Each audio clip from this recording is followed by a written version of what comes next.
Hi, and welcome to another episode of His Word to Me. And today we'll continue from where we stopped on our journey of faith. And basically, what we're talking about in this series is how we moved to Canada. And last week I was talking about how we actually knew what are the prompters that we had to tell us that truly we are heading in the right direction. Somebody said that you can gain speed in the wrong direction, but for us, we thank God our speed was in the right direction.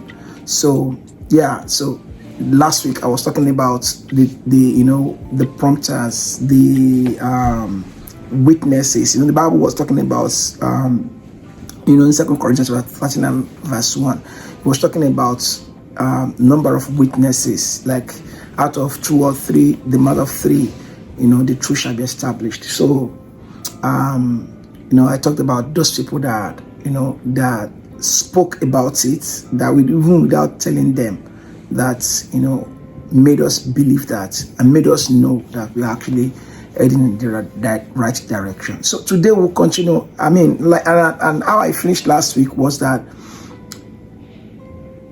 everything in life has its own challenge and its own opportunities.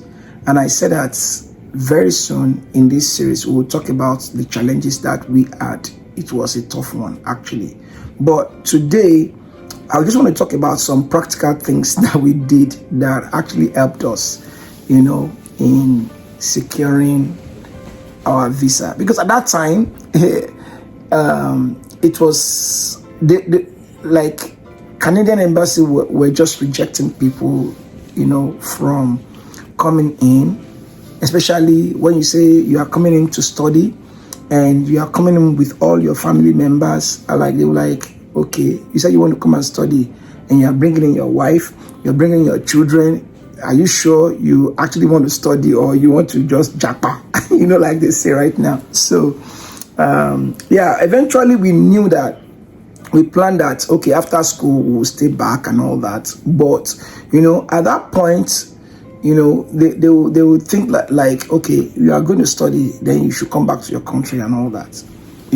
So today, what are those things that we did, that helped us? And I will talk more spiritual now. I knew that we applied, like I said, one thing that is very, very important, which I must talk about today, is your statement of purpose for wanting to travel. That is very, very, very, very important. And I know that if you have, tried to apply to come to Canada for any reason at all, there is something they call statement of purpose. Why do you want to travel? For Canadian immigration, you don't go there to sit like you do in US or UK, where you sit down and they interview you one-on-one. Here they don't do that for Canada. You need to write, and it is what you wrote that will speak for you, before the consular or whoever is gonna give you that visa. So that document is very, very important, your statement of purpose. And in that document, I will just quickly describe what some of the things I wrote there. I talked about my educational background. I talked about why I want to study that course that I picked. I talked about what are the things that I do currently within Nigeria, and how am I impacting my environment and my world. I also talked about the value the learning will be for my present job role and the community at large. So those are basic things that I wrote about. Then the other thing that is very, very important is your financial status. And a lot of people want to travel, but they're not thinking about that. Some people just feel that, okay, I want to travel, I'll get money from somewhere, dump it in my account, and then that'll be it. No, it doesn't work that way. For me, I knew I was going to travel. So from before I started at all, we had started keeping money, right? We started, how were we doing then itself? We started keeping money. We opened a fixed account, and every month from our salaries then, we do an auto, I don't know what they call it now, auto remover. So they remove auto deduction. They deduct money from our account and it goes into that fixed account. So every month that goes there, and by the time we need to submit our application, we have to print our account. I wrote in that statement of purpose also that that we have fixed some amount of money that I want to use for the education, for our relocation, and all those things. So it wasn't so much money, but at least they saw the movement of money going in from my salary account into that fixed account. So they knew that I was planning for it, and that was how it worked for us. And yes, aside that, I had a business that I do back home, and I talked about that too, that I have a business, and from the business I want to learn more, so that the business, because I'm an IT business, right? It's an IT company, that I want to learn more to improve what I was doing. Finances from there also was put into my travel and all that. So those are the things I did concerning finance that helped me. One other thing I had to talk about also was that like we said, that people around your life also matters. Of course, we don't have all the money to use. We had people around us that we had to go to and say, oh, we have this plan to travel, to relocate, and we needed funds to put there and all that. And our friends and our loved ones, families, and we told them, and they gave us those funds that we also put into our accounts that helped us. So those are the things you can also do. I mean, don't go and meet someone, give me 5 million naira, I want to put in my account. They may not have it. You need to talk to different people and tell them, okay, this is what you're trying to do, and then put in your account, and then that can help you. Another thing I need to say also is that a lot of people are not credit worthy. I know that just those people I went to, I've gotten money from them in the past, and I gave them a plan on how I wanted to pay, and I followed through and I paid. In this situation, when I went to meet them to ask for funds, it was easy because they know that, oh, this guy will always pay back and all that. And that is exactly what happened. They gave me, and in fact, some of them were even telling me, don't worry.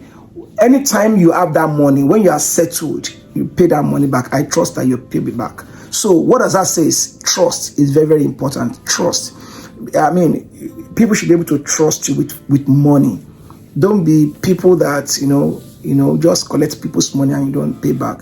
And where I learned that lesson, I will tell you, I learned it from Reverend Sam Adeyemi. Many times, long time ago, when he was always talking about financial empowerment, one of the things he said was that when you borrow money from people, don't just go to people to say, oh, give me $10,000. No, go to them and tell them, okay, I need $10,000 from you. I am going to pay back in 10 months, or I'm going to pay back in 20 months. This is how I'm going to pay.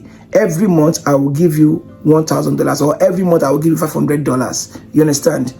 Times the number of months that you have said you want to pay back, and make sure that you pay. And if for any reason you couldn't make it in a month to pay that money back, tell them that, oh, for next month I won't be able to pay this money. This is why, and this is what I plan to do to make it happen. That confidence is there for in them on you, that definitely you know what you are doing and you will pay back. So those are the things that we did. And beyond that, maybe my wife will talk about this. I know she is passionate about prayer and all that. We also prayed, right? Yeah. We also prayed, yeah. Of course. There is no plan anyone can have that if you don't put God first, if you don't ask for the help of God, the plan is as it's as good as you don't have any plan, because it's not by strength.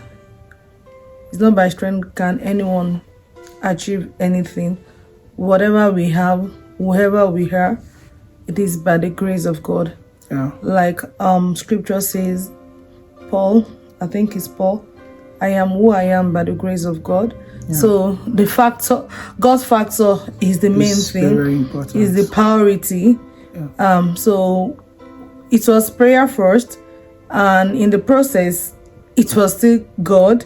And after the process, it was still God. And God. Right now, it's still God. Oh my! So God is everywhere in the process. Yeah. And you know, as we round up this session for today, I want to just quickly talk about some 4 things that we did. Number 1, we did seed sowing. Well, for us, that's what worked for us. I mean, what worked for us is what we're talking about, right? Yeah. And I know if you use it also, it can work for you.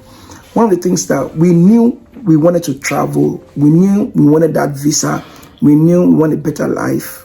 And one of the things that we did is, okay, what can we do to ensure this happened? And so one of the things that we did seed sowing. Like we committed some funds and said, okay, God, we want to sow this seed for what we expected. We did it, and of course today you know that we are here already. We are, you know, it worked for us. Number 2 thing that worked for us is, you know, as at a point we had to do a prayer walk.